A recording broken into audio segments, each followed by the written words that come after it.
Quem tá chegando aí, vai dando um alô pra eu saber quem tá online, ok? São exatamente 7h02. Vamos dar mais uns 3 minutinhos pra gente começar. Para o pessoal que vai querer revisão agora, que quiser acompanhar, não perder o fio da meada, ok?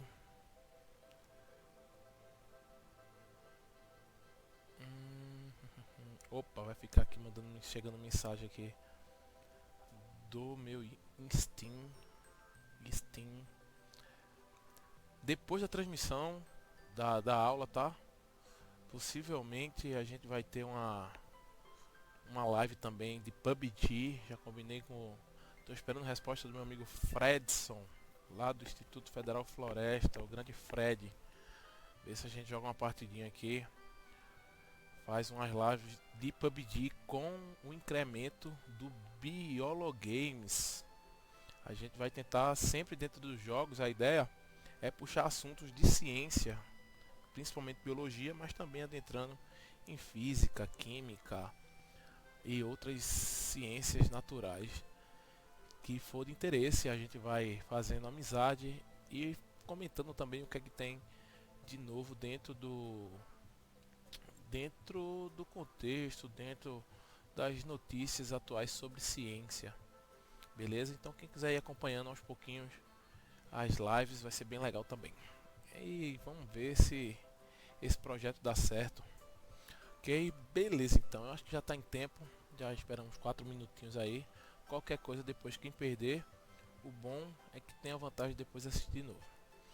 Então pessoal, o pessoal do primeiro ano do Instituto Floresta que tá querendo revisão e tal, tava pensando sempre, eu percebi que os alunos sempre vão no YouTube e buscam por aulas no YouTube de outros professores e tudo mais, às vezes querem fazer revisão, quase nunca me procuram no laboratório e tudo mais. Então eu resolvi fazer.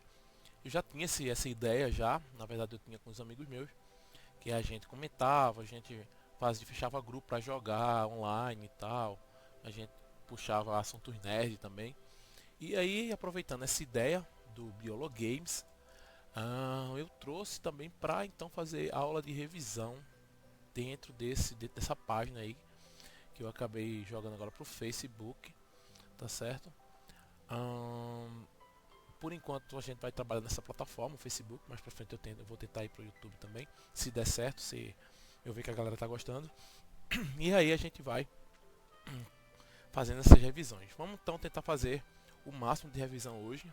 Qualquer coisa eu vou sempre tentar fazer essa aula de revisão nas segundas-feiras às 7 horas da noite, beleza? Que é um horário que aí tô fora do meu expediente, dá pra fazer, dá pra brincar, ser uma coisa mais dinâmica também e descontraída. Então, vamos lá. Primeiro passo a gente revisar a citologia. Primeiro, o que é que o aluno ele tem que entender citologia? Primeiro que é o estudo que é a parte da ciência que vai estudar as células. O desenvolvimento do microscópio ele foi muito importante para isso. Não tem como a gente estudar células sem ter um microscópio, pelo menos. A gente já tinha uma ideia que existiam as células, que a gente era formado por coisas menores. Só que o microscópio ele permitiu a gente estudar melhor essas células. Quem é do primeiro ano, quem até aqui também for do segundo, estiver acompanhando, teve a aula de microscopia lá no laboratório, aprendeu a trabalhar com o microscópio. Essa parte ficou na prova prática, tá certo? Já foi passada. E aí, essa aqui vai ser a prova teórica. Então, esses assuntos que eu vou passar para vocês faz parte da prova teórica, começando com as diferenças entre os procariotos e eucariotos. Isso aqui é a base. Ai, caramba, vai ficar enchendo o saco isso aqui, é? Ok, depois eu desabilito isso também. Então, isso aqui é a base para você começar a entender a citologia. Porque você começa a entender que de todas as células, se você pegar todas as células do planeta Terra, a gente nunca descobriu células diferentes, só existem dois tipos: procarioto, do domínio procária, e eucariotos. Então, basicamente, você vai ter esses dois tipos de células. Sempre que você pensar em procariotos, pense numa coisa mais simples. Não vá... O pessoal confunde muito procarioto e eucarioto. E aí, o que é procarioto, o que é eucarioto? Cara, pensa, raciocina. Procarioto é simples. Ele é bem mais simples, é menor. Se ele é mais simples, vai ser menor. Ele vai ter menor organela. Ele vai, por ser mais simples, multiplicar de forma mais rápida, porque é muito mais fácil você replicar, multiplicar coisas simples, copiar coisas simples, do que copiar coisas complexas. Enquanto que os eucariotos, eles vão ter muito mais organelas, eles vão ser maiores, eles vão ser muito mais complexos. Então a primeira coisa que o aluno tem que pensar é isso. Se o aluno põe na cabeça que o procarioto é mais simples e o eucarioto é mais complexo, quando ele for resolver uma questão, quando ele for pensar, tiver em dúvida entre duas características, pera aí. Quem é que só tem ribossomo? Quem é que tem ribossomo, complexo de Golgi, complexo reticodoplasmático rugoso, complexo endoplasmático liso, um monte.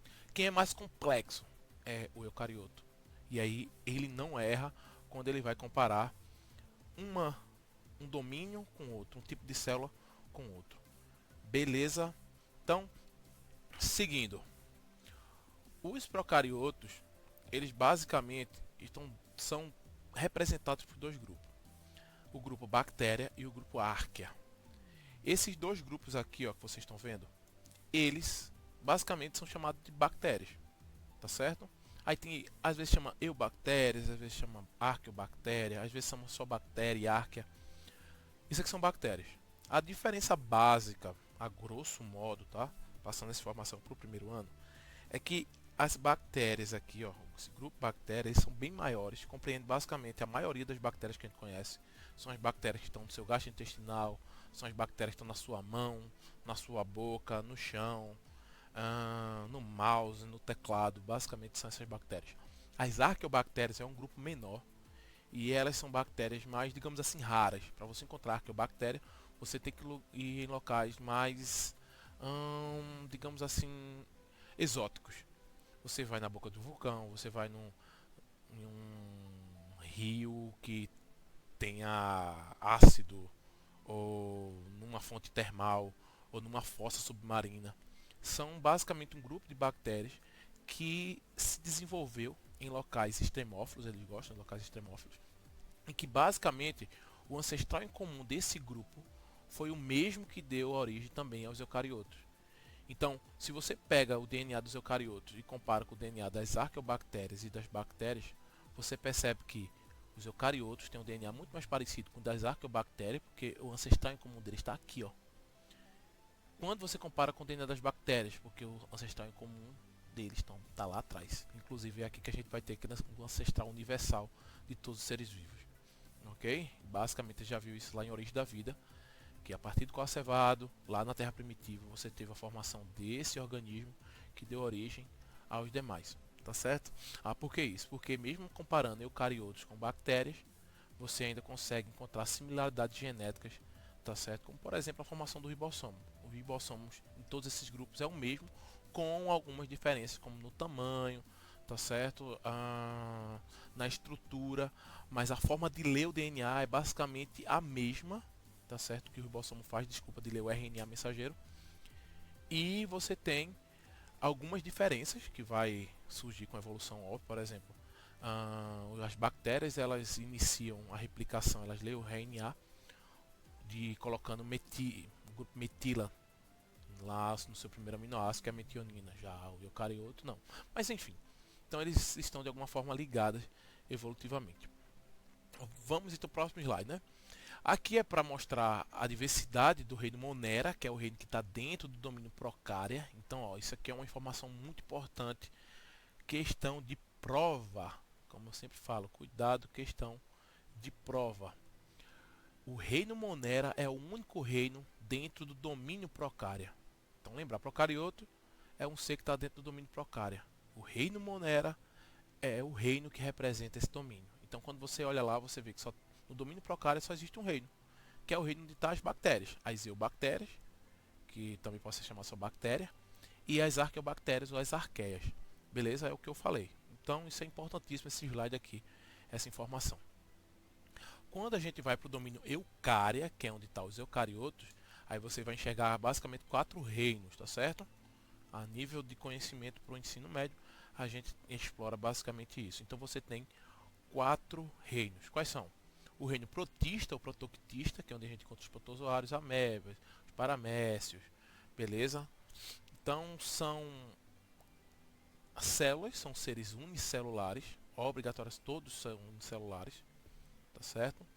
E que você vai ter células com núcleo e com outras características que vão caracterizar o domínio eucária. Então, lembrando, bactéria não tem núcleo, por isso que ela é um procarioto. Basicamente, procarioto seria que não tem carioteca, que surgiu antes do desenvolvimento da carioteca. E aí, os eucariotos verdadeiramente possuem cariotecas, ou seja, se tem carioteca, vai ter um núcleo definido, tá certo? As bactérias uma região onde fica concentrado o DNA, tá certo? Mas a gente não pode considerar isso como um núcleo organizado, porque só quem tem carioteca é os eucariotos. Então, primeiro reino dos eucariotos, você tem os protistas, os protozoários. Depois a gente tem o reino fungi, que é onde vai estar os fungos, cogumelo, o mofo que aparece no pão, o bolor. As leveduras, que são maravilhosas, vão ser responsáveis por fazer a cerveja, o uísque, a vodka e tudo mais. Como também crescer o pão, crescer a pizza, a massa da pizza, enfim. O reino plânteo, ou reino vegetal, que é o reino das plantas, todo mundo conhece. São seres fotossintetizantes que basicamente vão das briófitas até as angiospermas e dá os deliciosos frutos, como aqui o cajuzinho, para a gente comer tanto a carne, que isso aqui não é um fruto, é um pseudofruto, vocês vão ver isso lá em botânica, porque não é o ovário que se desenvolveu, e sim o pedúnculo floral aqui da flor do caju. E a castanha também, a gente assa e come a castanha de caju. E por último, o reino animal, que vai desde as esponjas, o filho do esporífera, até os cordados, chegando ao que a gente diz de mais recente, grupo mais recente, que seria os mamíferos, tá certo? Que é onde nós estamos inseridos. Comparado com os outros grupos animais, nós somos ainda calouros aqui, chegamos agora há pouco. A gente ainda está no primeiro ano, enquanto que os demais animais já estão na faculdade em termos de tempo, ok? Apesar de a gente ser mais complexo, em termos, por exemplo, de desenvolvimento de cérebro, em termos de, que eu posso mais falar, por ser mais recente, basicamente a gente acaba recebendo todas aquelas informações genéticas que as espécies que foram nossos ancestrais foram acumulando. Então por isso a gente acaba sendo mais complexo. De certa forma, quanto mais você volta nessa árvorezinha que simplificada, mais simples vai ficando a espécie. Ok? Quanto mais você sobe, mais complexa ela vai ficando. Isso não quer dizer que os eucariotos, por exemplo, sejam mais evoluídos, tá certo? Todo mundo aqui está bastante evoluído, porque todos vivem até hoje. Só que os eucariotos acabam sendo mais complexos, porque eles foram acumulando mais informações genéticas, mais estruturas, enfim.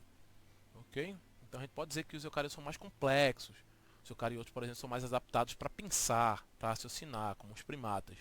No entanto, esses aqui são mais adaptados para viver em ambientes hostis e para se multiplicar de forma rápida. Em 15 minutos uma bactéria consegue se duplicar. Ok? Então, nessa aula, a primeira parte bem importante que o aluno tem que saber é o que? É saber diferenciar, saber o máximo de diferenças entre procariotos e eucariotos. A primeira, a palavra já dá a dica, todo mundo sabe, ó, carioto, ou seja, tem a ver com carioteca.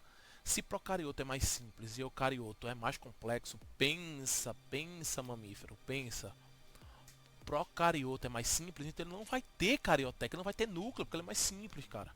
Enquanto que o eucarioto ele vai ser mais complexo, então ele vai ter núcleo, tá certo? Pense, eu sou eucarioto, eu sou mais complexo que uma bactéria, então o eucarioto vai ter carioteca. Cara, não tem como errar, e mesmo assim, eu pego várias provas com alunos respondendo que eucarioto não tem carioteca. Eu acho que escreve assim, eu vou escrever vem na cabeça e escreve. E faz, como fala a nossa uma querida professora de português, aí faz merda. Não faça merda. Pensa, caramba. Eucarioto é mais complexo. Eu sou eucarioto, então eu sou mais complexo que uma bactéria. A não ser que você se sinta uma bactéria e aí diga que o carioto não tem carioteca. Então é você que não tem carioteca, cara. Pensa, pensa, usa a massa cinzenta, usa teu cérebro para pensar. Usa o córtex pré-frontal, por favor. Beleza? Eu aqui já posso falar, posso ser mais grosso na minha aulinha, tá certo? Lembrando, essa aula não está vinculada ao Instituto Federal. Por enquanto não. Então isso é uma coisa, isso é autoria minha, tá certo? O cara Celso Alexandre, não o professor Celso Alexandre, tá fazendo essa aula aqui. Procariotos é mais simples, procarioto é mais simples, então todos são seres unicelulares. Todas as bactérias são unicelulares, ou seja, uma célula já é um indivíduo. Já os eucariotos, alguns são unicelulares, como os protozoários, alguns fungos, como as leveduras, mas outros são pluricelulares, ok? Então, por exemplo, plantas e animais são pluricelulares ou multicelulares, é a mesma coisa. Só pensar, o eucarioto é mais complexo. Se o eucarioto é mais complexo, as células dele são maiores. E os procariotos têm células muito menores. São as menores da natureza. Outra coisa, aí aqui pode complicar um pouco. Aí aqui tem que decorar. Os procariotos, todos têm parede celular. Beleza? Todos têm parede celular. Feita de quê? Dessa substância aqui, ó, peptidoglicano. Beleza? E meu moleque tá ali brabo. Porém, já nos eucariotos, nem todos vão possuir parede celular. Tem uma mistureba doida lá nos protozoários, tá certo? Inclusive alguns chegam a ter parede celular. Mas, quando você chega em fungos e vegetais, esse grupo vai ter parede celular. Isso aqui é um clássico. Só que a parede celular dos fungos é feita de quitina, dos vegetais é feita de celulose. E os animais não vão possuir parede celular. Pensa, animal não tem parede celular. Ou seja, procariotos todos têm parede celular. Eucariotos nem todos têm parede celular. Beleza? O que mais? Os procariotos têm fímbrias. Fímbrias, tá certo? Para quem não sabe, são isso aqui, ó, essas parece pelinhos, tá certo? Isso são fímbrias que algumas bactérias possuem, tá certo? E quanto que eucariotos possuem cílios, para comparar. Procarioto tem fímbrias, eucarioto tem cílios. Para que servem as fímbrias?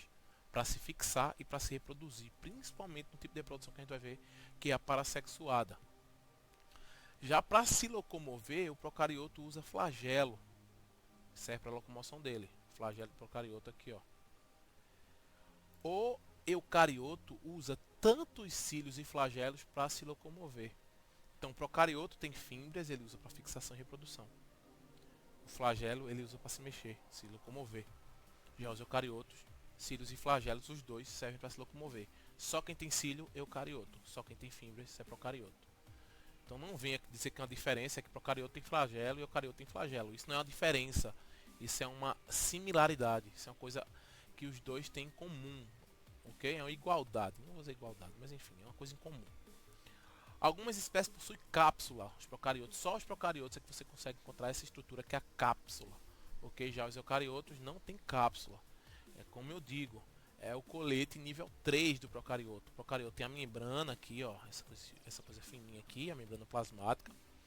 Depois da membrana plasmática você tem a parede celular, que é feita de peptidoglicano, e depois você tem a cápsula em algumas espécies, principalmente as espécies mais perigosas, as espécies mais patogênicas. Ok? Então é basicamente colete 1, você tem aqui a membrana, colete 2, você tem a parede, e colete 3 em alguns você tem a cápsula. Eucarioto não tem cápsula, tá certo? Eucarioto só consegue chegar até colete nível 2, que são os exemplos das plantas e os fungos, que é a parede celular. E todos os eucariotos têm um colete nível 1, que é basicamente a membrana plasmática. Os procariotos realizam a respiração através da membrana. Na membrana dos procariotos existem enzimas, tá certo? Enzimas, ó, tá apontando aqui, ó, enzimas relacionadas com a respiração. ligadas à face interna da membrana plasmática. Então, os procariotos utilizam a membrana, ou seja, proteínas que estão na membrana, para fazer respiração. Eles por si só, a bactériazinha lá, ela consegue fazer a respiração dela quando ela é aeróbica, utilizando a membrana. Já os eucariotos não utilizam a membrana. Existe uma organela. Nessa organela, a mitocôndria, ela utiliza a membrana, a organela utiliza a membrana para fazer a respiração celular. Beleza? Então, basicamente, o que acontece é que dentro dos eucariotos existe uma membrana que tem existe uma organela, desculpa, que tem essa função.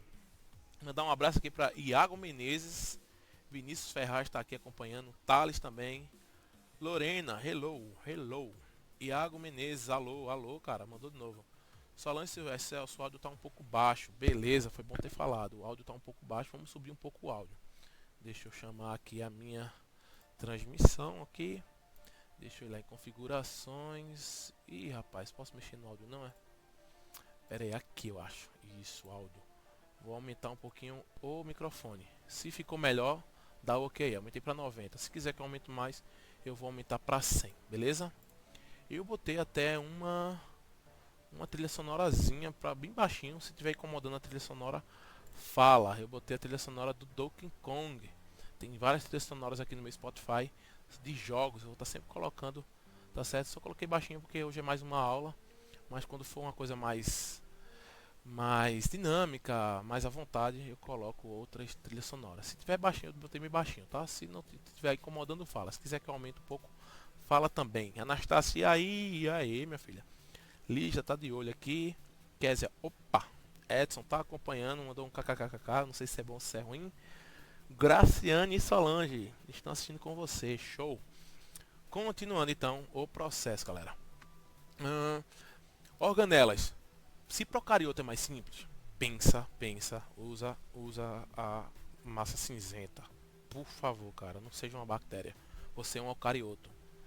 Se procarioto é mais simples, ele só vai ter um tipo de organela. É a organela que está presente em todas as células do planeta Terra, que é o ribossomo. Show, Solange disse que melhorou sim, ok. Enquanto que os eucariotos, você tem várias organelas, não é só o ribossomo. São todas as organelas que a gente vai estudar na aula de organelas. Então, não tem como errar, cara. Tem muita diferença que é muito simples e que o aluno esquece na hora da prova. Que o aluno esquece lá no Enem. E aí cai uma questão com procarioto e eucarioto e ele fica lá chupando o dedo. Porque ele esqueceu, porque ele não entendeu, ok? Que não é possível que o cara seja burro desse jeito. Não é possível, não, cara. Você não é burro, você é um cara inteligente. Você é uma mina inteligente. Procarioto é mais simples, eucarioto é mais complexo. Então eu consigo saber a diferenças básicas que eu vou lembrar quando eu decoro uma única coisinha. Qual é a coisinha? Procarioto é mais simples, eucarioto é mais complexo. E as últimas diferenças. Reprodução dos procariotos. Na reprodução assexuada, os dois fazem reprodução assexuada. Primeira coisa, então é uma similaridade. Então se você chega para mim e diz, procarioto e eucarioto fazem reprodução assexuada. Massa, isso é uma coisa incomum entre os dois. De onde é que está a diferença? Como que ele faz essa reprodução assexuada? Se você tem a reprodução assexuada dos procariotos, ele faz por bipartição ou cisparidade. Ok? Ou divisão binária, é a mesma coisa. Bipartição, cisparidade, divisão binária é basicamente a mesma coisa. É a mesma coisa que eu falar sovaco, axila, embaixo do braço. Basicamente a mesma coisa. Ok? Então, pensa dessa forma. Enquanto que os eucariotos, quando fazem reprodução assexuada, eles fazem por mitose, que é o que a gente faz, basicamente, para poder crescer. A sua célula, há anos e anos atrás, você era formado por uma única célula, que era o zigoto. Aquela célula teve que se reproduzir, ela tem que fazer uma cópia idêntica dela mesma. Como que ela consegue fazer isso? Por mitose. Você é um eucarioto, você consegue, suas células conseguem se reproduzir de forma sexuada, mas por mitose, enquanto que as bactérias fazem por bipartição ou cisparidade. Agora, se você quer me falar uma diferença bem grande na reprodução, aí você diz para mim, Os procariotos, eles conseguem fazer reprodução parasexuada, enquanto que só os eucariotos é que conseguem fazer reprodução sexuada. Ah, isso sim, isso é uma diferença bem grande, ok? A reprodução parasexuada, ela tem esse nome porque os genes, basicamente a informação genética, passa de um para outro sem haver troca de informação genética, sem haver troca de genes. Reprodução sexuada, não pense só que é reprodução sexuada porque vai ter sexo. As plantas não fazem sexo e elas se multiplicam por reprodução sexuada. Okay? Sexuada é porque você tem a passagem, a troca, o compartilhamento de genes.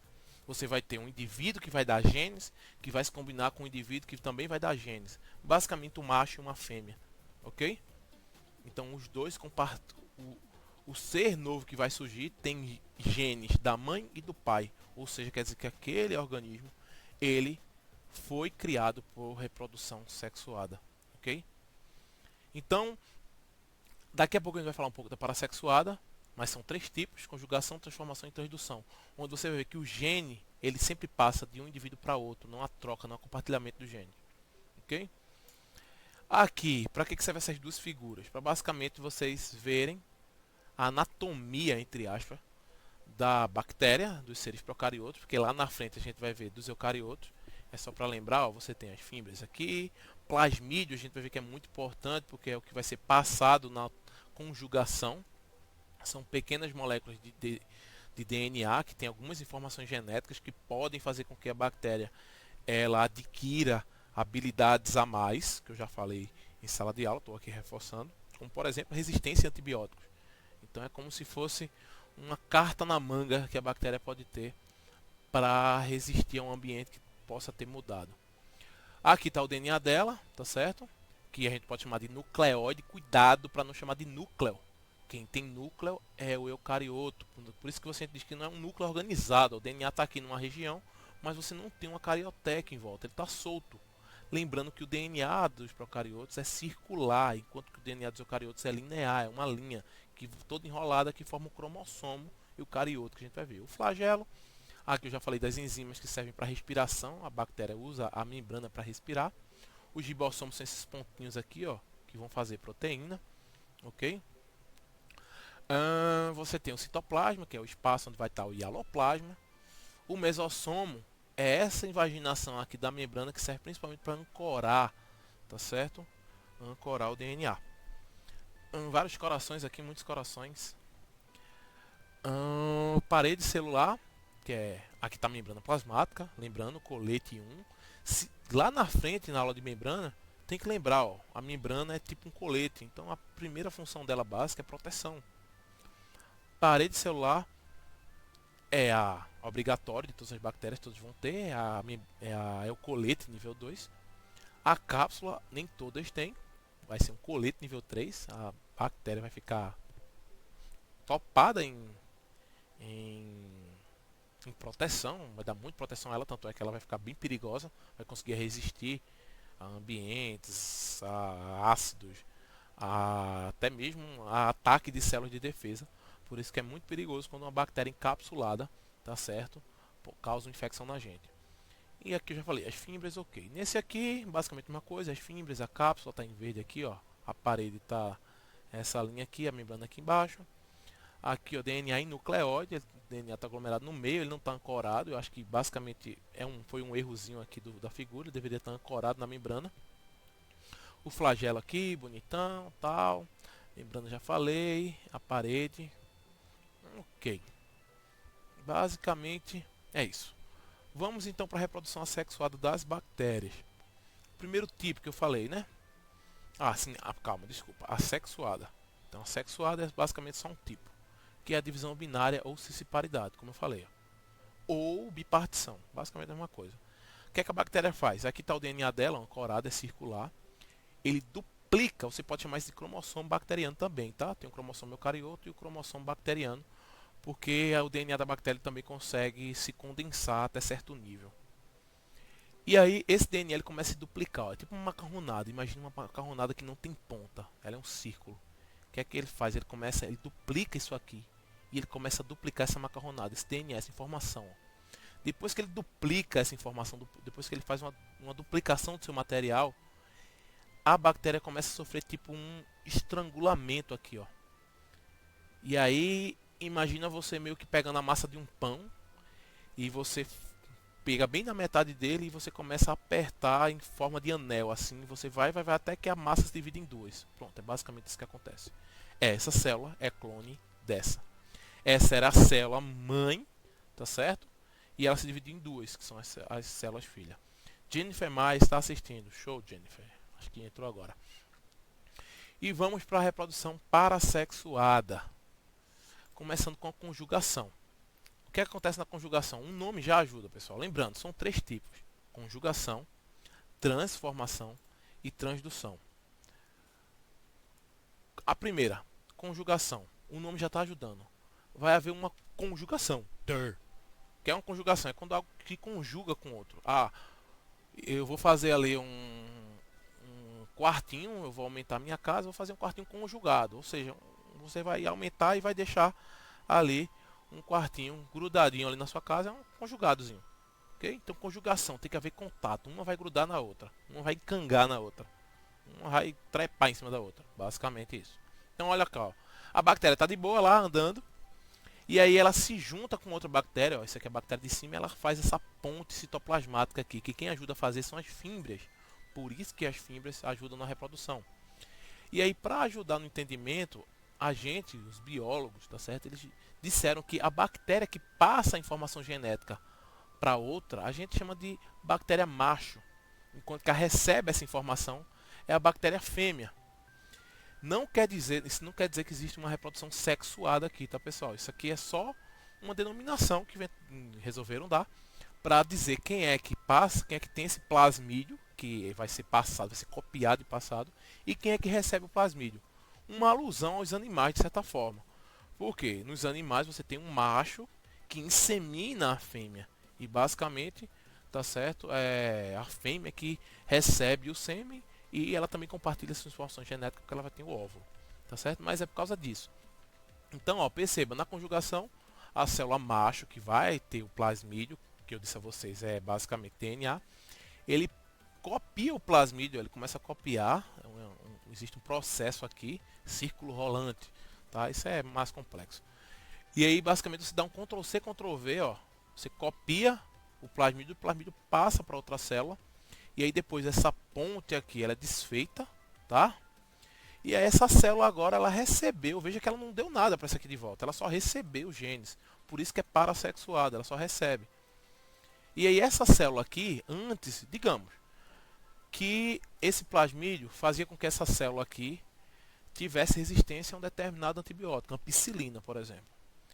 Essa bactéria, quando se conjugou com essa, passou esse gene de resistência para essa. Essa célula aqui, que não tinha esse poder, essa habilidade, passou a ter. Porque ela ganhou uma informação genética. É mais ou menos assim, é como se, imagina, se eu pudesse chegar para vocês e encostar minha cabeça na cabeça de vocês, assim, ó, ouvido com ouvido. E eu conseguisse passar a informação que eu tenho de biologia da minha cabeça para vocês. Seria massa, não é não? Mas a gente não é bactéria, a gente não consegue fazer isso. A bactéria basicamente ela consegue. Ela consegue pegar a informação que ela tem, uma habilidade que ela tem aqui. Nem sempre vai ser uma habilidade, pode ser simplesmente genes que vão ajudar ela a quebrar melhor o açúcar, ou absorver melhor o açúcar, enfim. Várias e várias informações pode ter aqui diferentes. E ela passa para outra, como se fosse copiando de um pendrive para o outro. Beleza? Então isso é conjugação, elas estão conjugadas, não esqueçam disso. Na transformação, o que é que acontece na transformação? Uma bactéria está de boa, vivendo, feliz da vida, até que por algum motivo ela morre. As bactérias elas são seres vivos e como dizia Chicó, tudo que é vivo morre. E aí em algum momento ela morre, seja porque chegou o momento dela morrer, ela acumulou mutações suficientes para não conseguir mais morrer, ou algo atacou ela, ou foi introduzido antibiótico no meio, enfim, ela morreu. Quando a bactéria morre, o citoplasma, aqui, a substância do citoplasma e o aloplasma extravasa, a membrana começa a se fragmentar e o DNA começa a se quebrar também, fica todo quebradinho. Algumas bactérias têm a capacidade de estar de boa lá, passeando e opa, encontra alguns DNA ali que era daquela bactéria que morreu. O que é que ela faz? Ela consegue se aderir esse DNA na sua membrana. Ela meio que puxa o DNA, opa, passou aqui, encosta o DNA aqui, e aí ela consegue colocar o DNA para dentro dela. Imagina que essa bactéria, ela era muito boa em absorver frutose, que é um tipo de açúcar, todo mundo já sabe, um tipo de hexose. E aqui nesse pedacinho do DNA dela, nesse gene aqui, nesse pedacinho, tinha essa informação, ó, como assimilar a frutose com muita eficiência. Quando ela morreu, ela não consegue mais assimilar frutose. Mas informação, a receita para fazer isso está aqui, ó. O que é que essa bactéria fez? Foi e pegou essa informação. É como se o nerd da turma, ele deixou de bobeira o caderno dele. E aí alguém, opa, ó o caderno aqui, opa, muita informação, opa, olha como fulano sabe escrever bem as coisas, e vai e copia, pega aquele caderno, meio que rouba aquele caderno. Porque na próxima aula vai ter prova com consulta. E o coitado do nerd morreu na prova porque ele vai procurar o caderno dele e não vai encontrar. Só que fulaninho aqui pegou o caderno dele com as informações. E essa célula aqui, ela absorve esse DNA e incorpora o DNA no DNA dela. Ela abre o seu DNA, fica um pouquinho maior e encaixa esse DNA aqui no meio. E agora, além de fazer o que ela fazia, ó, a informação do que ela fazia está aqui nesse azul escuro, ela agora consegue, por exemplo, assimilar mais frutose, porque essa aqui tinha essa habilidade que estava justamente nesse pedacinho que veio parar aqui. Então isso é a transformação. Essa bactéria se transforma em um novo tipo de bactéria, porque ela assimilou o DNA que estava aqui. E por último é um pouco mais complicado, é a transdução. Por quê? Porque envolve um outro ser que não é bactéria, que é um vírus. Os vírus que infectam bactérias, os bacteriófagos, ou apelidado carinhosamente de fago. Basicamente, para cada ser vivo do planeta, você tem um vírus que consegue infectá-lo. Basicamente isso. E as bactérias não fogem a essa regra. Uma bactéria pode ser infectada por um vírus. O que é que o vírus faz quando entra na bactéria? Ele acopla aqui na bactéria e ele joga o seu material genético para dentro da bactéria, o seu DNA. Ok? E aí o que esse DNA faz? Ele vai e se integra no DNA da bactéria. Ó. O DNA do vírus está em azul aqui, o DNA da bactéria está em laranja aqui. Beleza? E aí o que é que acontece? Ele entra e se integra, tá certo, no DNA da bactéria. Inclusive isso aqui é chamado de um ciclo lisogênico, ok? E aí beleza, ele fica lá um tempo de boa até que os genes dele são ativados e ele começa a se replicar. Ele quebra o DNA da bactéria todinho e começa a se replicar. Vai se replicando, vai se replicando, vai se replicando. E aí, assim, beleza, o que é que acontece? Esse DNA vai se replicando e vai sendo lido e formando novas estruturas virais. Quer dizer que o vírus entrou no ciclo lítico. E aí o que é que vai acontecer? Um monte de vírus até que ele rompe a membrana da célula e mata a célula. Beleza, matou essa célula. Essa célula aqui, ó, foi pro beleléu. Caixão em vela preta para ela, pode fazer o enterro dela. Só que o que acontece? Esses vírus eles vão se espalhar. E quando ele encontra uma outra bactéria, alguns desses vírus acabam, ó, quando eles se replicam, tá vendo? Eles, quando se replicaram seu DNA, levaram um pedacinho do DNA dessa bactéria que está em laranja. Então você pode ver que tem tipo de DNA azul com laranja. E aí o que acontece? Quando esses vírus que estão carregando esse DNA deles junto com o DNA dessa bactéria, que eles se espalham, que ele infecta outra bactéria, esse DNA entra nessa bactéria. Ó. E aí a bactéria que foi infectada por esse vírus, assim como essa, ó, ele vai ter, essa bactéria tem o DNA dela, que agora está em rosa, para dizer que é uma outra bactéria.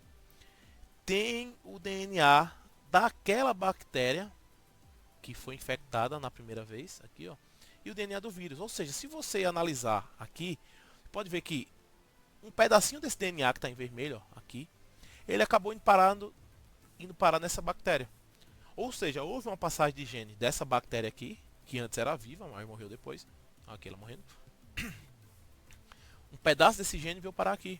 Ou seja, a reprodução parassexuada da informação genética dessa bactéria. Ok? Chegou quem aqui? Gabriel Natan. Abraço aí para Gabriel Natan e para Júlio César, que acabou de chegar. Então é isso basicamente que acontece. Ok? E é isso.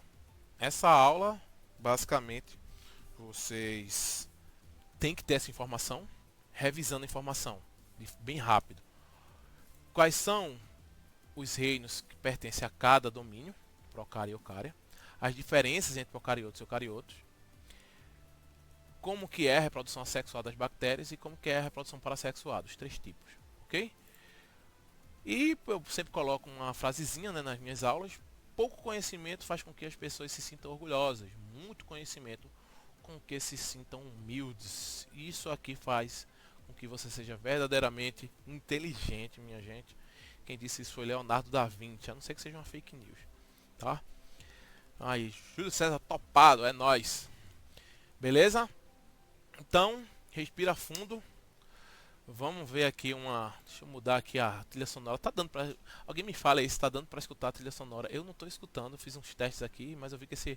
Vamos botar aqui God of War. Essa trilha sonora é sucesso demais, cara. A gente sempre vai estar fazendo algumas alusões aqui a alguns games, tá certo, pessoal? Depois disso aqui a gente vai tentar fazer uma live aqui com o amigo Fredson. Tô esperando até agora ele falar alguma coisa, em nada. Um PUBG eu e ele, senão eu vou sozinho mesmo. Vou testar algumas coisas aqui e a gente vai sempre misturando com biologia. Vamos lá para a próxima aula. Finalizou para o eucarioto. Vamos para, deixa eu ver aqui. Eu estou na aula 5, vamos para a aula 6, membrana, uma aula bem grande. Olha, ainda estou usando o falsier aqui. Não está licenciado ainda, depois eu conserto isso. Alô para Thales Menezes aí, Vinícius Ferraz também falando aí, Gabriel. Eu acho que eles estão dizendo que a trilha sonora tá ok, né? Acho que essas palminhas aí são para isso. Beleza. Então, ó, a gente viu as grandes diferenças entre procarioto e eucarioto. Abraço aí para Felipe Gabriel. E a gente agora vai ver membranas, beleza? Então a gente vai começar a ver os detalhes básicos das membranas dentro das células. Essa aula aqui basicamente serve para procarioto e eucarioto, mais para eucarioto, certo? Porque algumas funções da membrana você só vai encontrar basicamente nos eucariotos. Mas vamos lá. Começando por membrana, qual é a primeira coisa que o aluno tem que saber sobre membrana? A membrana está organizada, ela é um sistema organizado, beleza? E existe um modelo que explica a organização da membrana, a estrutura da membrana. O nome desse modelo é mosaico fluido, ok? Vitor Menezes aí acompanhando também. Tamo junto. Então, ó, esse modelo ele explica como que a membrana tá. Por que o nome é mosaico fluido? Mosaico, para quem não sabe, é uma obra de arte que é feita por várias pecinhas. Então você tem ali, você quebra um monte de cerâmica, um monte de azulejo, e aí pelas cores você vai montando um quadro com cada pedacinho, ok? Cada pedacinho desse forma um mosaico. Quando a gente fala de mosaico, a gente está se referindo basicamente ao fosfolipídio. Tá vendo? São várias pecinhas aqui, lembrando o mosaico. Daí, mosaico tem várias outras peças. Então, a membrana ela é um mosaico. Só que ela não é um mosaico rígido, não é uma coisa parada, uma coisa dura, feita uma parede. A membrana ela é maleável, ela é fluida. Daí o nome, mosaico fluido. Então, cara, não tem como tu esquecer, meu irmão, que o modelo que explica a estrutura da membrana é o modelo mosaico fluido. Porque quando tu lembrar dessa figura aqui, dá um print aí com o olho nessa figura aí. Inventa um print aí biológico, óptico. E é só lembrar, ah, caramba, aquela figura da membrana era cheia de pecinha, eita, um mosaico.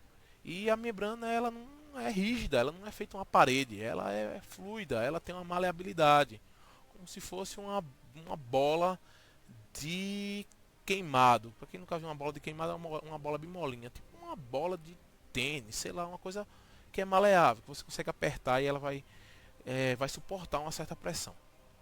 Aí a outra coisa além da estrutura, que é que você tem que lembrar do que é feito a membrana. Não adianta só saber como ela está organizada, tem que saber do que ela é feita. Ela é feita de quê? Ela é feita de fosfolipídio, que é essa pecinha aqui, ó, a cabecinha azul e as perninhas amarelas. Então são vários fosfolipídios formando uma camada dupla, que a gente chama basicamente de bicamada lipídica. Você tem açúcar, lembra açúcar, açúcares aqui, ó, glicídio, açúcar, carboidrato, é a mesma coisa. Então açúcares que vão formar o glicocálix ou glicocálice, tá certo? Que a gente vai ver mais na frente, que serve para a membrana fazer com que a célula faça a sinalização celular. E você tem proteína formando a membrana, que forma os canais que vão de um lado a outro, basicamente. Daí vem essa palavra aqui, estrambólica, do tamanho de um trem, que é quando você diz que a membrana ela tem uma composição fosfolipoglicoproteica. Fosfolipoglicoprodeica. glicoproteica. Beleza? Não tem erro. Ok? Haja coração aqui, viu? Tá estourando os corações aqui. Beleza, então. Continuando a história. Então você já sabe como que está estruturada no modelo mosaico fluido. Tá certo? Lembrar duas camadas lipídicas. E do que é feito? Fosfolipídio, açúcar e proteína. Isso é uma outra forma de ver a membrana. Existem várias figuras, vocês podem procurar na internet. Então você tem as proteínas formando os canais, fosfolipídios aqui, ó, fosfolipídio formando a bicamada, alguns açúcares ligados à proteína, que são as glicoproteínas, alguns açúcares ligados ao fosfolipídio, que são os glicolipídios, tá certo? No caso dos animais, somente dos animais, existe um lipídio extra, tá vendo esse lipídio roxinho aqui? Ele ajuda a dar mais estruturação à membrana dos animais, já que a membrana dos animais não tem parede celular. Que lipídio é esse? É o colesterol, tá certo? Que lá em bioquímica vocês viram que é um esteroide que vai ser precursor de hormônios sexuais, por exemplo, da progesterona, do estrogênio, da testosterona. Então ele além de ter essa função, ele também tem essa função de estar na membrana dos animais, ok? Beleza. Uma coisa muito importante da membrana são esses fosfolipídios aqui, ó, essa bolinha com essas duas perninhas. Como que um fosfolipídio é? Ele tem uma parte que é feita de fosfato, que é o fósforo, e uma parte lipídica, que é basicamente uma cadeia de ácido graxo, ok? Então você tem uma parte que é de fosfato, que vai ser hidrofílico, ou seja, tem afinidade pela água, que é a cabecinha, e as perninhas não têm afinidade, tem aversão pela água, é hidrofóbica essa região. Por isso que se você olhar para cá, ó, pensa, isso aqui é a célula. Essa é a parte de dentro da célula, essa aqui é a parte de fora. Como vocês estão vendo, é um zoom, o cara deu aqui, ó. Nessa parte de fora, na maioria das células, sempre tem água aqui. Sempre tem uma solução com água, uma solução aquosa. Seja o sangue, seja um tecido, enfim, adiposo, vai ter água, até mesmo adiposo. Cerebral, vai ter água aqui, como também vai ter água no citoplasma. O hieloplasma, a substância que está no citoplasma, tem água também. Então a parte que vai estar em contato com a água vai ser a parte que tem afinidade com a água. Então vai ser a cabecinha. Enquanto que as perninhas vão se isolar da água. Então elas se fecham aqui e formam esse cerne, esse centro da membrana. Se você pega um monte de fosfolipídio basicamente e joga numa solução aquosa, você vai ver que automaticamente eles formam uma camada dupla. Porque é quase que automático. Eles vão fugir aqui, ó, da parte. Essa parte hidrofóbica vai fugir da água e vai se isolar. Vai se ligar aqui, ó, vai fazer essa interação, que a gente chama de interação hidrofóbica. Tá certo? Eles vão ter afinidade por eles mesmos. Então, basicamente é isso. Quais são as funções da membrana? Pronto, então o aluno já sabe como ela está organizada no modelo mosaico fluido. Estou misturando modelo com mosaico, estou falando modelo. E como que, de que ela é feita? Fosfolipídio, açúcar e proteína. Beleza? Continuando, quais são as funções da membrana? Já falei lá na aula passada, agorinha. Se a membrana plasmática é a primeira camada que você encontra antes de entrar numa célula, então a primeira função dela vai ser proteção, ela protege a célula. É meio que óbvio isso, beleza? Então ela protege a célula, ela é o colete nível 1, ok? Ela permite maleabilidade e dá formato à célula, ela é maleável, como eu falei, e ela vai dar formato à célula. Ela vai ser responsável pela sinalização, por causa do glicocálice, vou falar. Ela vai permitir deslocamento, ela tem a capacidade, tá certo, de se deslocar e formar os pseudópodes, por exemplo. Ela vai ter também anexos nela, como os cílios e flagelo. Ela também vai ajudar na transmissão do impulso nervoso, ela vai ser basicamente responsável, porque é por ela que vai se dar o impulso nervoso lá no neurônio, tá ok? Mais na frente a gente vai falar sobre isso. E ela vai transportar várias substâncias, tanto para dentro da célula, como para fora da célula, ok? E, vamos lá, começando, proteção. Ela é o colete nível 1, ó, então é uma camada que vai estar aqui, ok? É a primeira camada antes de chegar na célula. Então ela está aqui, ó. Solange está falando que o áudio voltou a ficar baixo. Nossa, deixa eu mexer aqui então. Vou mexer de novo aqui nas configurações. Vou aumentar mais ainda. Porque eu só não aumentei muito porque eu percebi que ficou chiando muito. Mas eu vou aumentar para o 100 agora, tá? Tá topado agora. Se ficar muito alto, vocês falem aí. Sim, voltando. Então você tem a membrana como proteção e você pode ter anexos à membrana. Quais são os anexos? a parede celular. No caso das bactérias é peptidoglicano. Você pode ter um anexo ainda, que é a cápsula, no caso das bactérias. Nos fungos, além da membrana, você pode ter a parede celular, que é feita de quitina. E nos vegetais, feita de celulose, essa parede celular. Então a membrana ela participa, ela ajuda na proteção e ela ainda pode ter um anexo grudadinho a ela, que é a parede celular, que também vai ajudar na proteção. Então não esqueça, isso aqui é uma função básica. Sempre que eu perguntar a função da membrana, se você não lembrar de proteção, merece uma pisa de cipó de boi. Beleza? Aquele cipó bem rochedo mesmo. Maleabilidade de formato. Isso aqui é um videozinho, tá certo? Eu nem sei onde é que tá esse vídeo, mas já mostrei em sala de aula. Deixa eu tentar achar aqui no YouTube. Vamos lá no YouTube, Lulutube. Deixa eu só mostrar aqui pra vocês. Deixa eu ver aqui.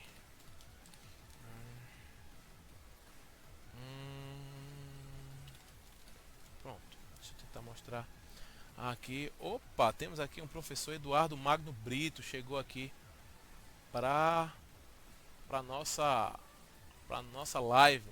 Between the living machinery of the inner cell and the harsh conditions of the outside world stands the cell's plasma membrane. As crucial as this barrier is, it's surprisingly flexible. Push it and watch it move. Poke hard enough and it might break and begin to regroup. The lipid molecules of the membrane naturally assemble. Então ela também tem essa função aqui de ser fluida, ok? Da maleabilidade de formato também. Ela ajuda na sinalização, membrana, o glicocálice, beleza? Tamo junto aí, Prof. Dudu, o Eduardo Magno Brito, o mito da informática aí, pessoal. Então, ó, você tem aqui açúcar, que tanto pode estar ligado no fosfolipídio como na proteína. Esse açúcar ajuda a uma célula a entrar em contato com a outra. Lembra antenas. Como eu agora pedi para baixar o som do vídeo. Ah, tá, entendi. Mas já foi o vídeo, tá? Da próxima vez eu vou deixar mais baixo.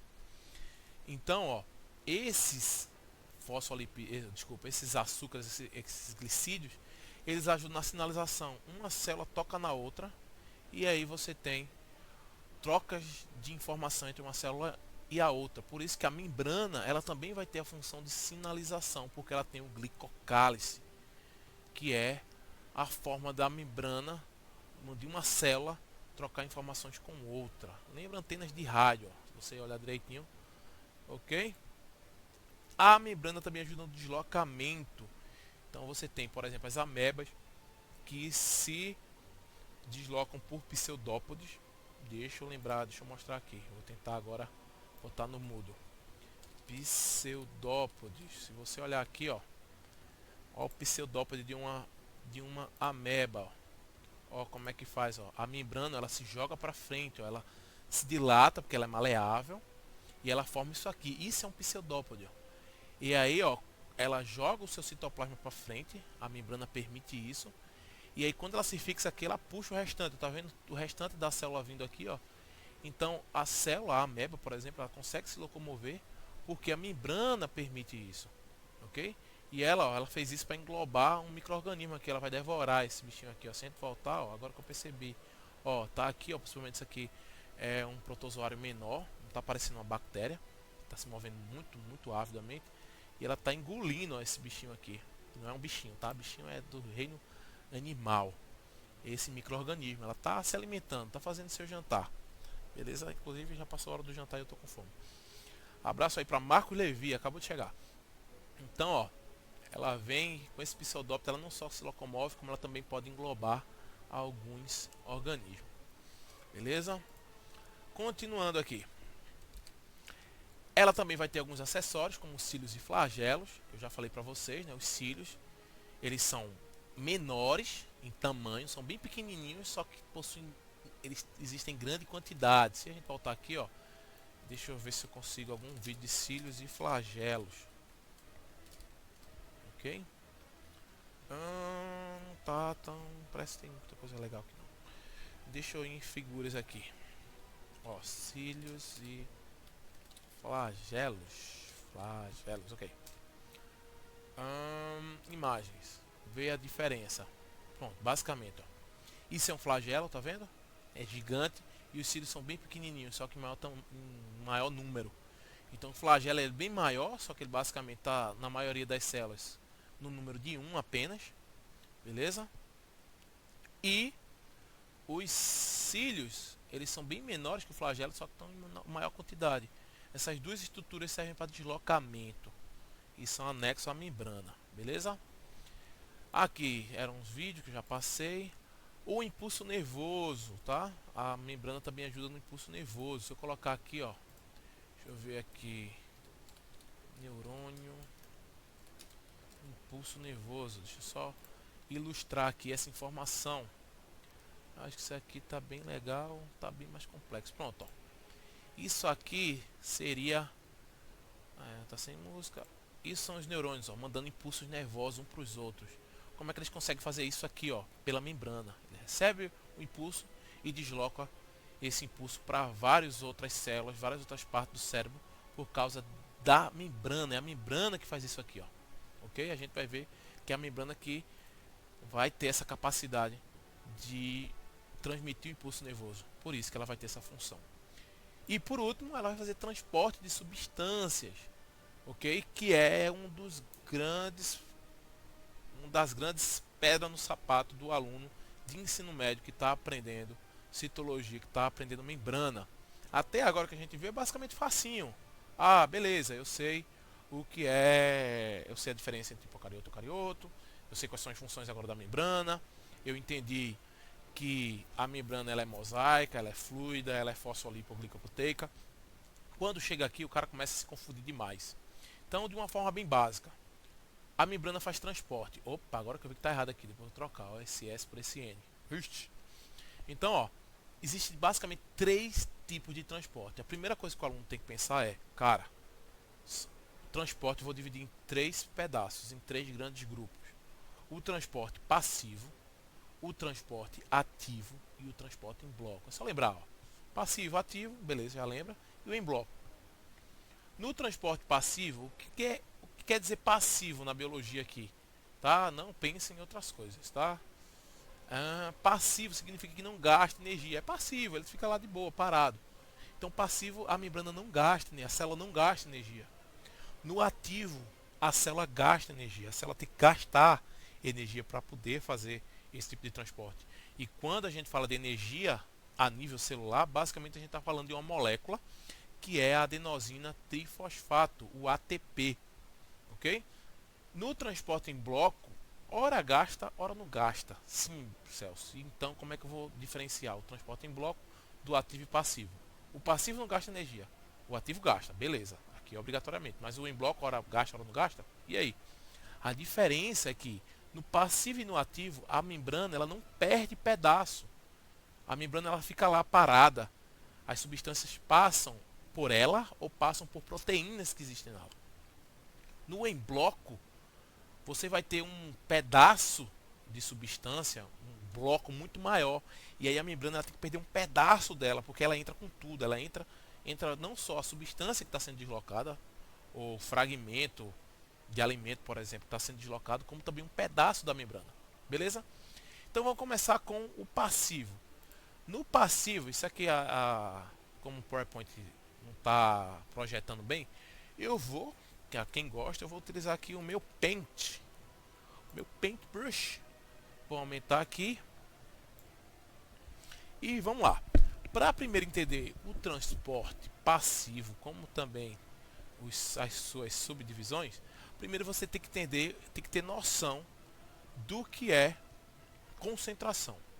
Então vamos desenhar aqui um balde. Eu já fiz isso em sala, todo mundo viu. Mas aí eu vou fazer isso aqui. Vamos desenhar um baldezinho, né? Tá aqui, opa, um balde. Deixa eu levar isso aqui. Ok, um balde bonitinho, pronto. Um balde. Um balde aqui também. Fazer o fundo dele. Ok, pronto, basicamente isso. Deixa eu deixar mais bonitinho aqui. Pronto. Vocês têm aqui basicamente um balde. Pronto. Só que eu não quero só um balde, eu quero 2 baldes. Vou copiar aqui, pronto. Deixa eu deixar isso aqui. Deixa eu deixar, pronto. Vou deixar aqui esses baldezinhos aqui pra gente lembrar disso aqui. Nesses baldes eu vou colocar água. colocar água aqui e água aqui, basicamente na mesma quantidade de água, na mesma altura. Pronto, a mesma quantidade. Vamos dizer que tem aqui uns 3 litros de água. E aí o que é que eu vou fazer? Eu vou encher isso aqui de água, beleza. E sabe açúcar? Pacote de açúcar. Imagina que eu vou colocar aqui uma colherzinha de açúcar. Tuf. Joguei uma colherzinha de açúcar aqui dentro. Esse açúcar vai pro fundo, vai se espalhar. Já aqui eu taquei 1 kg de açúcar. Enchi de açúcar, ó. Tá açúcar pra caramba. Puf, pronto. Enchi de açúcar. Taquei 1 kg de açúcar aqui dentro desse balde. E aqui nós temos o balde A e o bicho. Muito pequeno. Pronto. O balde A e o balde B. Esse é o balde A. Esse é o balde B. Quando eu mexer, esse açúcar, ele vai o quê? Ele vai se diluir. Beleza? Ok, papo. Se dilui, sumiu. Mesma coisa aqui. Mexi, o açúcar foi diluído. Pronto. Sumiu o açúcar. Se eu olhar a olho nu, óbvio, eu olhar para a água desse balde, eu vou dizer, não tem nada aqui. Se eu olhar para cá, não tem nada aqui. Quando eu provar essa água, basicamente vai ser gosto de água. Uma colherzinha de açúcar para 3 litros de água, basicamente nada. Só que quando eu provar aqui, vai estar doce pra caramba. Então eu pergunto, em termos de concentração, quem está mais concentrado? O balde A ou o balde B? E eu sei que vocês vão responder que é o balde B. Ele está muito concentrado. A concentração de açúcar aqui está muito maior. Então quando eu falar concentração de açúcar ou concentração de substância, eu estou falando de açúcar, de sais. Concentração, basicamente, é esse símbolozinho aqui, ó. Quando você tem dois colchetes um para o outro. Então, a concentração, ora vai ser maior, ora vai ser menor. Ok? Então, ó, ora a concentração vai ser alta, ora a concentração vai ser baixa. Opa, deixa eu fazer isso aqui. Não. Ora a concentração vai ser baixa. E isso vai interferir em como a célula vai transportar as substâncias. Ok? Então vamos lá. Imagine uma hemácia, que é como eu falei aqui, ó. Essa hemácia. Por que essa hemácia está assim nessa solução A? A hemácia ela tem que estar assim. Ela tem que estar nesse formato aqui de rosquinha. Que a hemácia é uma célula que transporta oxigênio. E no caso dos mamíferos, quando a hemácia nasce, ela tem núcleo. Só que à medida que ela vai amadurecendo, ela perde o núcleo e fica com esse vazio aqui no meio dela, que na verdade ajuda ela a transportar o oxigênio. É mais fácil, é mais eficiente transportar oxigênio com esse formato. Então beleza, a gente tem aqui a hemácia bonitinha. Opa, deixa eu fazer em vermelho a hemácia, já que ela é uma hemácia, ela vai ter hemoglobina. Ops, não, aqui. Ok, pronto. Então a hemácia está no formato de rosquinha. Ok? Ela tem esse formato de rosquinha. Pronto. Deixa eu pintar aqui. Se a hemácia ela tá nesse meio, ela tiver no meio, vamos fazer aqui. Então ó, eu vou colocar ela dentro de um recipiente e esse recipiente vai ter uma certa substância. Vou colocar uma aguinha aqui. Opa, pera aí. Pronto. Eu vou jogar aqui dentro uma substância e que essa substância ela, deixa eu fazer assim para ficar mais legal. Pronto. Essa substância aqui, ela tem uma concentração igual à concentração da hemácia. A hemácia ela vai se manter nesse mesmo formato. Por quê? Porque quando a concentração do meio é igual à concentração que está dentro da célula, a quantidade de água que entra é a quantidade de água que sai. Então a água ela entra na célula, mas ela sai na mesma quantidade. Horrível essas setas. Vou melhorar isso aqui. Então ela entra na célula, com mais cuidadinho, e a água sai da célula. Estou falando aqui água, H2O. A água entra e sai na mesma quantidade. Ou seja, o volume da célula nem diminui, nem aumenta. Isso aqui, quando acontecer isso, quer dizer que a célula está no meio isotônico. Iso significa igual, tônico, concentração basicamente. Então, o meio tem uma concentração igual à concentração da célula. E a célula, ela fica desse jeitinho. No entanto, vamos fazer uma outra agora, pegar um outro recipiente. Se eu colocar, vou colocar aqui uma substância dentro desse recipiente e vou jogar a hemácia agora dentro dele. Sabe o que vai acontecer com a hemácia? Ela vai diminuir de tamanho. Ela vai ficar toda criquiada, toda estranha. Ela diminui de tamanho. Ela fica desse jeitinho aí, ó. A hemácia, ela fica desse jeitinho. O que aconteceu aqui? Ela perdeu volume. A água, ela saiu em maior quantidade da célula. Por isso que ela perdeu. Por que que a água saiu da célula? Porque a água, ela foi para um meio. O meio puxou a água que estava dentro da célula.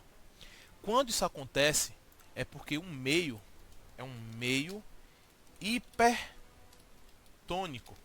Se você olhar aqui, ó, ela fica toda, tá vendo? Ela diminui de tamanho, ela fica cheia dessas pontinhas aqui, que é o citoesqueleto dela. Ela fica toda diminuída, ok?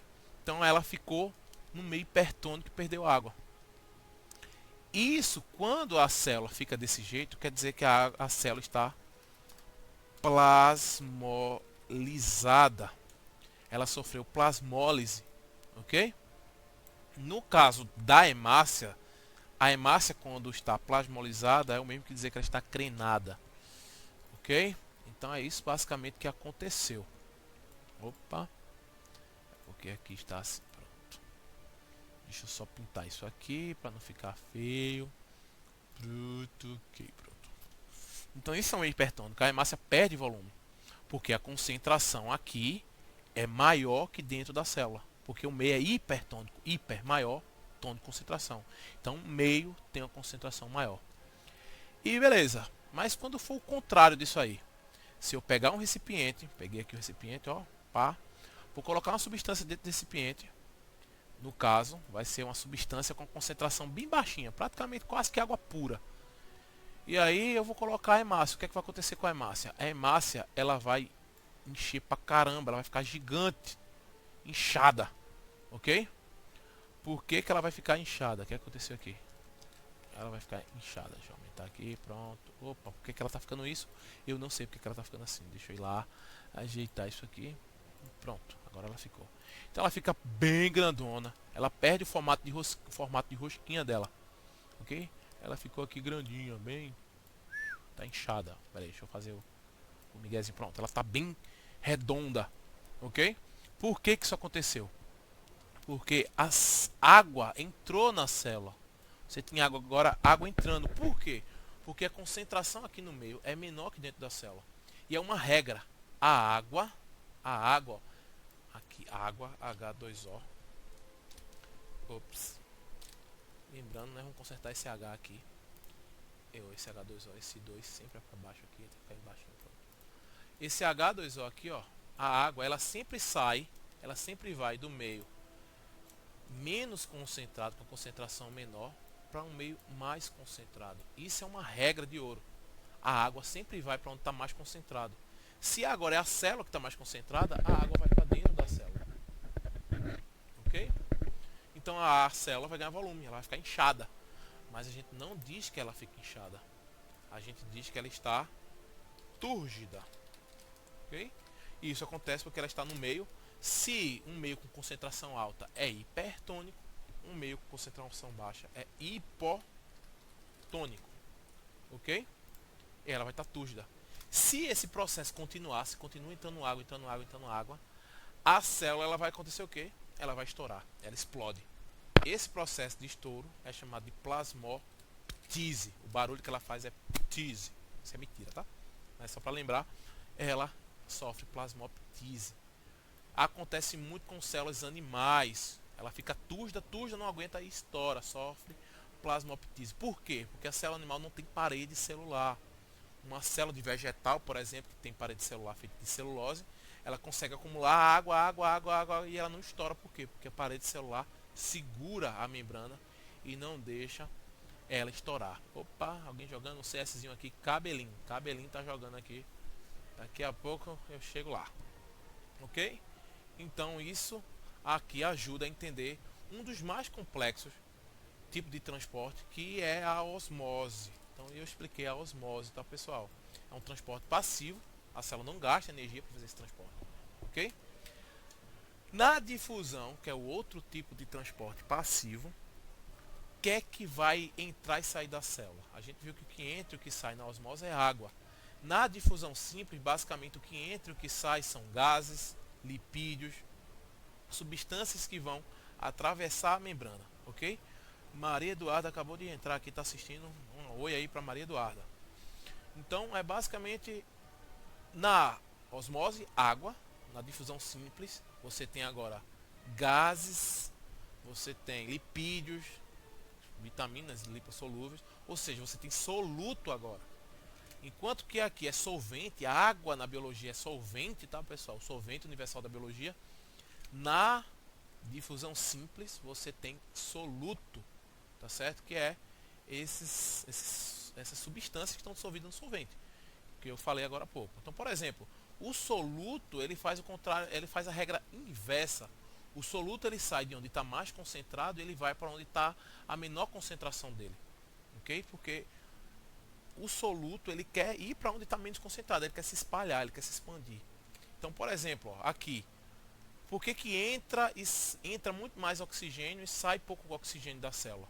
Basicamente isso. Porque a célula está consumindo oxigênio. Então, quando passa o sangue arterial aqui, o oxigênio está em maior quantidade no sangue arterial e em menor quantidade na célula, porque está sendo consumido. E aí ele entra na célula e sai pouquíssimo.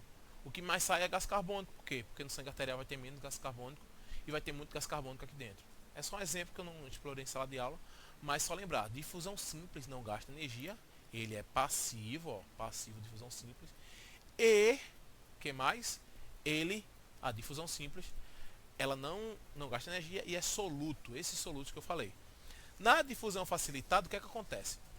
Esses solutos da difusão simples que eu falei, que passam pela membrana, eles passam pela membrana, como se fosse o Gasparzinho passando pela parede, como se fosse um fantasma passando pela parede. Ele passa, ó, entre os fosfolipídios, basicamente. Esse fosfolipídio passa aqui, ele consegue passar por causa principalmente, ou por ser diminuto demais, como os gases, ou, por exemplo, que por ter essa afinidade com os lipídios. Solange está falando aqui, espero que ele deixe salvo. Vai ficar salvo aqui na página, tá? Eu não vou deletar, vai ficar aí, vocês podem ver quantas vezes vocês quiserem depois desse vídeo. Na difusão facilitada, o soluto agora ele não consegue atravessar por aqui, ó. Ele não consegue passar por esses fosfolipídios. Beleza? Então, ó, por exemplo, sais minerais, principalmente soluto que está carregado, sais minerais, açúcares, ou que são grandes demais. Então eles não conseguem atravessar. E aí o que é que acontece? Lembra que a membrana ela é feita, a composição da membrana é fosfolipoglicoproteica, ou seja, tem proteína na membrana. Para que serve essa proteína na membrana? Ok? Serve basicamente para fazer isso, para fazer com que alguns solutos passem por essa barreira que é a membrana. Então, pinocitose, pequenos fragmentos, algumas vezes líquido. Quando está saindo, ó, a membrana, você teve essa entrada, a célula vai digerir isso aqui. Isso aqui acontece muito quando a célula está se alimentando de partículas extracelular. E aí, depois de ser digerido, a membrana ela volta a se ligar aqui, essa membrana que formou essa estrutura, que pode ser chamada, por exemplo, de vácuo digestivo. Ela se liga aqui, ó, e coloca para fora. Está saindo da célula, exocitose. Só tem um tipo mesmo, não tem esse de dois tipos de exocitose, como a endocitose